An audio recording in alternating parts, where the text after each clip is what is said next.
Mixed by Rhythm Studio, Dharamdar। Hello hello check. हमारा sound वाला master से अनुरोध है, कृपया माइक का आवाज बढ़ा दीजिए। Hello hello check. तो हाँ मेरे भाइयों, हर साल के भांति इस साल भी हमारे बजरंग दल के माध्यम से हार्दिक हार्दिक अभिनंदन करता है और हर साल करता रहेगा। तो आइए हमारे बजरंग दल अखाड़ा का आनंद उठाइए। रही कवनो इलाका होई हमारे धमाका, रही कवनो इलाका होई हमारे धमाका, बजरंग दल के आगे कौन बोली रे, फिर चली रे आसो फिर चली रे, अखाड़ा में गोली आसो फिर चली रे, फिर चली रे आसो फिर चली रे। रही कवनो इलाका होई हमारे धमाका, रही कवनो इलाका होई हमारे धमाका, बजरंग दल के आगे कौन बोली रे,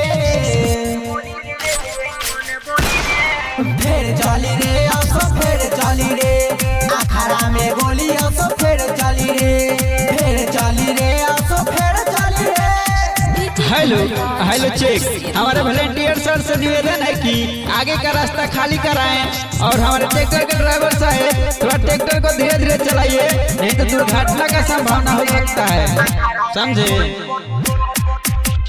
केहू के मुहावा से निकली ना बोली, सबका से आगे रही हमनी के टोली,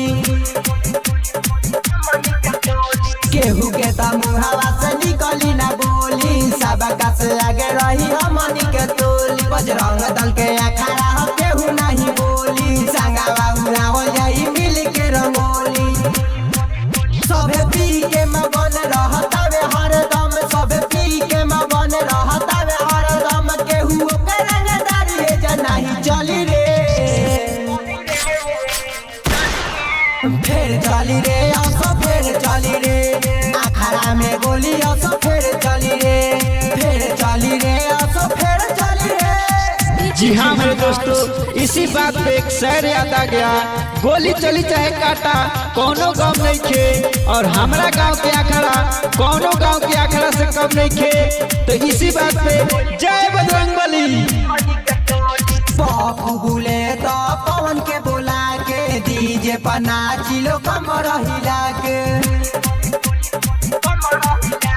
बापू बुले तो पवन के बुला के, डीजे पर नाचिलो कमर हिला के, माथावा पर बांधी के ललकी पगड़िया, संगावा में घूमल जाई गौवा नगरिया, गावे आनंद गाना सबे भइल बा दीवाना, गावे आनंद गाना सबे भइल बा दीवाना, इकरा गाना पर धीरे धीरे नाच चली रे,